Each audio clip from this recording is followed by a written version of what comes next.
안녕하세요. 이매진 이재용의 탐나는 재테크 시간입니다. 반갑습니다. 네, 세상에서 제일 쉬운 재테크 채널 셀코TV 오랜만에 뵙습니다. 정말 반갑습니다. 네, 경제적 자유를 이룬 슈퍼 개미들의 대명사, 부러운 인물이죠. 네. 준이들의 롤 모델입니다. 네, 냉철TV 박홍일 씨 모셨습니다. 안녕하세요. 어서 오세요. 어서오세요. 예. 요즘 어쩜 이렇게 몸이 점점 슬림해지면서 탄탄해지는 거예요? 뭐 아니, 그러니까 운동하세요? 인상도 굉장히 네. 샵하고 멋있어지셨어요. 뭐, 또 무안해 하신다. 네, 뭐 똑같습니다. 그리고 항상 말씀드리지만 슈퍼개미에는 많이 부족하고요. 예, 그냥 뭐 행복하게 사는 주식 투자자입니다. 예. 지금 말씀하셨지만 네. 지금 뭐 행복한 개미다 이렇게 말씀하셨는데 지금 개인 투자자들이 불안해서 네. 지금 전쟁까지 난 상황이라요. 네. 이럴 때는 어떻게 해야 돼요? 얼마 전에 선생님 뵀을 때도 약간 이런 비슷한 질문 받았었는데요. 지수는 그때 이후로 네. 조금 올랐지만 개별 종목들은 많이 올랐어요. 네. 그때 이제 반대 매매가 시장에서 많이 나오고 네. 정말 그 불안에 떨던 분들 중에서 이제 시장에 퇴출되는 사람들이 나온 다음에 그 뒤로 사실 뭐 그 오미크론이 더 잠잠해진 것도 아니고 네. 거기다가 이제 전쟁까지 발생했으니까 그 차트를 안 보고 상상을 하면 주식은 더 내려가 있을 거고 훨씬 더 지금 불안해할 상황이라고 네. 생각하잖아요. 네. 근데 시장은 안 그래요. 시장은 올랐어요. 네. 오늘도 올랐어요. 오늘은 많이 오르고 있습니다. 네, 네. 예. 미국도 지난 밤에 많이 올랐고요. 정말 희한한 현상이에요. 이 불확실성이 없어져서 그런 거예요? 선반영이 됐고 네. 그리고 이미 이제 전쟁이 나기 전에 이 제가 보는 시각은 그 오미크론 같은 경우는 어느 정도 이 메이저 자금들이 컨트롤할 수 있는 부분 네. 여기서 좀 밀어붙여서 이렇게 시장에 퇴출시킬 사람들은 퇴출시키고 할 수 있는 부분인데 네.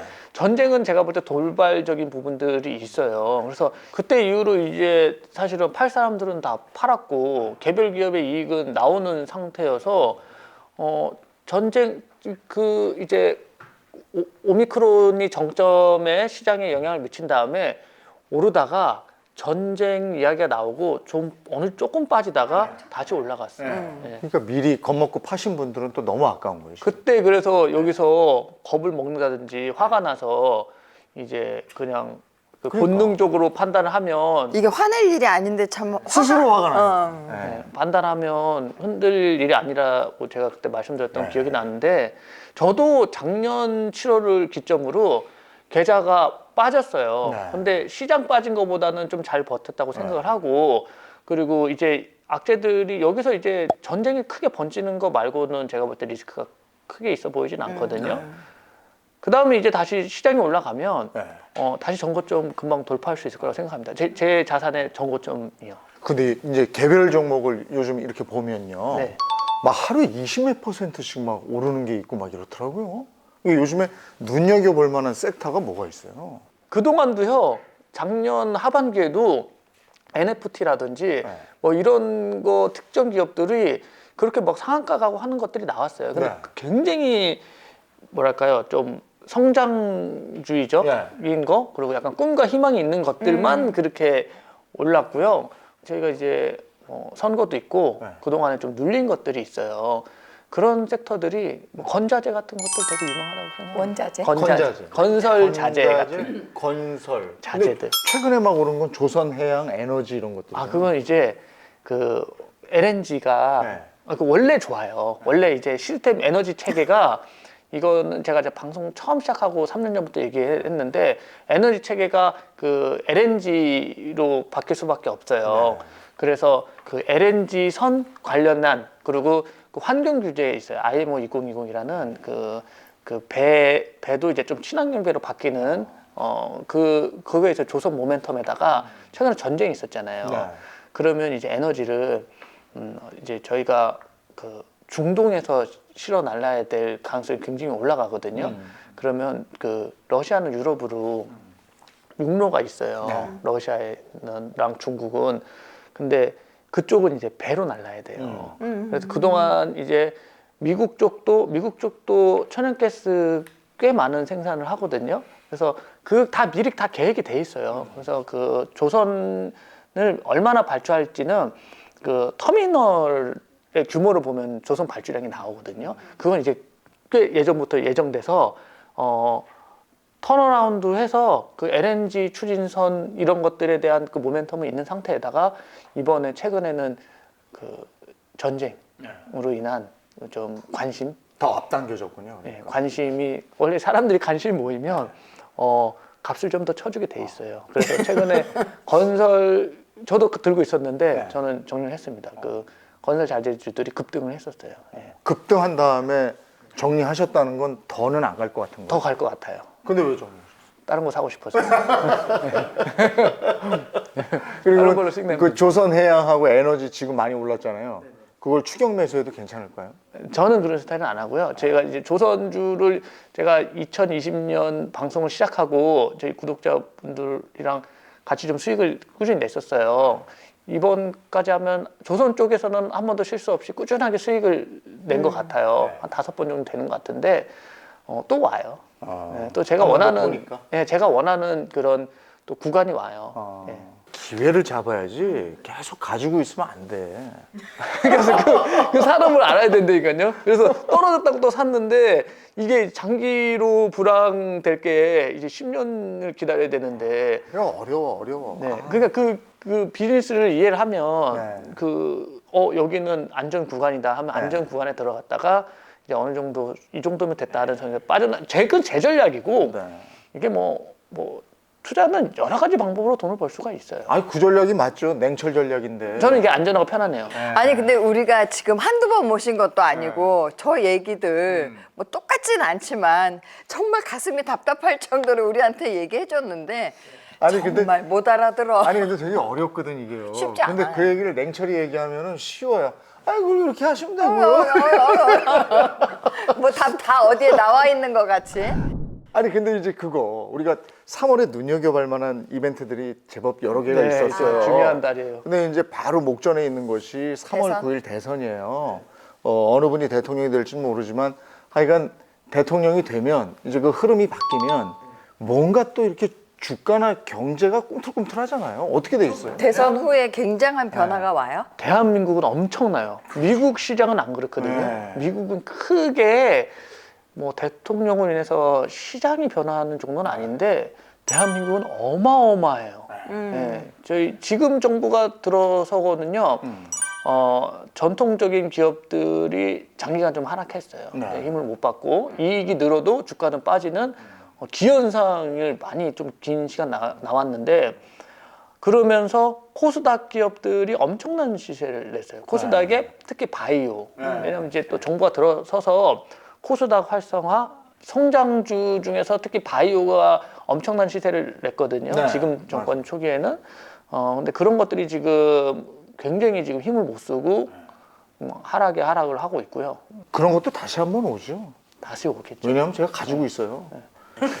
근데 어쨌든 그 대통령 선거가 끝나면 네. 누가 당선이 되든지 간에 축포를 한번 증시에서 쏴주지 않습니까? 한번 딱 올라가지 않습니까? 저도 선생님 생각에 어느 정도 동의는 하는데 저는 그 과정을 어떻게 생각하냐면 지금 대한민국 기업들이 되게 저렴해요. 전통적인 이제 현금을 만들어내는 현금 창출 능력이 있는 회사들이 해외 기업하고 비교해도 굉장히 저렴한 가격에 거래가 돼요. 저렴한 가격이라는 거는 회사가 버는 수익 대비 시가총액이 낮게 거래가 되거든요. 그래서 그런 것들이 이제 정상화가 되면 시세가 꽤 나을 수 있다고 저는 보고 있습니다. 2022년을 봤을 때 그 상반기 쪽보다는 하반기 쪽에 좀 무게 중심을 두는 분들이 많더라고요. 냉철은 어떻게 보십니까? 저는 사실은 상반기 쪽부터 슬슬 이제 선반영돼서 좋을 거라고 생각했는데 사실 1월이 제 생각 이하로 저희가 이제 기준으로 놓는 계좌 하나가 있거든요. 1월에 힘들었으니까. 1월이 마이너스 4.4% 났더라고요. 그리고 2월이 플러스 한 1.9% 거의 2% 정도로 좀 회복을 어느 정도 해놨어요. 그리고 이제 3월 왔는데 지금부터 좀 괜찮을 거라고 좀 기대는 하고 있는데 항상 전통적으로 대한민국 시장은 좀 상반기에 좋아요. 상반기? 예, 하반기가 안 좋고? 네, 하반기 가면 이제 양도세 이슈가 있기 때문에 그 주식에 참여하는 사람들이 지금 연령대별로 굉장히 다양하잖아요. 네. 20대, 30대, 40대, 50대, 60대. 네. 이게 이제 다 다르잖아요. 어떻게 접근해야 되는지. 방식이 있습니까? 50까지는 네. 50까지는 같은 방법이 맞다고 생각하고요. 이제 넘어가게 되면 저는 이제 20살에 시작했거든요. 네.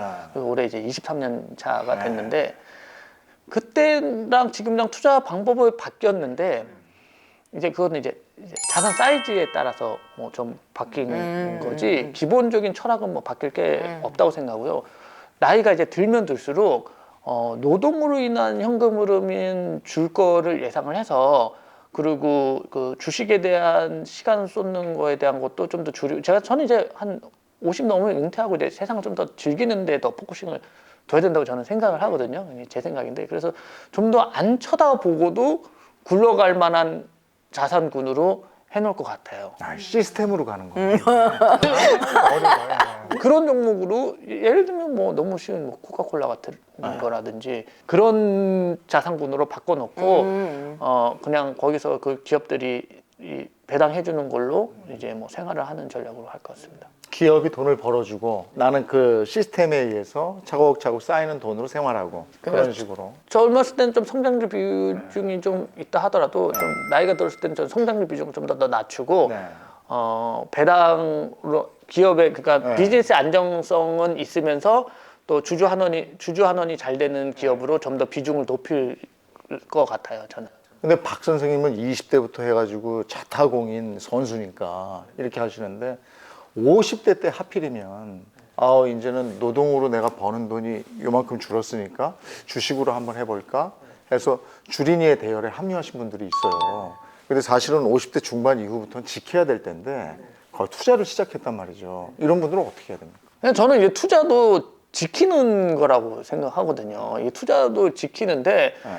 그냥 지금 주린인데 들어가도 조금 더 그러니까 수익보다는 안정성에 포커싱을 둬야 된다고 생각해요. 늦게 투자하신 분들은. 그리고 나이가 들면 겁이 많아져요. 맞아요. 네, 겁이 많아지고. 잘못되면 안 되거든요. 네, 겁이 많아지고 이게 생각의 폭이 좁아지고. 줄어들어요. 그거 이제 뭐 제가 제 생각이 아니라 과학적으로 그게 뭐 검증도 하고 했더라고요. 네. 예, 그래서 그럴 수밖에 없다. 그러니까 저도 제가 나이가 들면 겁이 많아지고 생각이 좁아지겠구나를 인지를 하면은 그래도 그쪽으로 가는 거를 조금 더 늦출 수 있다고 생각하거든요. 그거를 감안해서 겁이 안 나는 투자를 해야죠.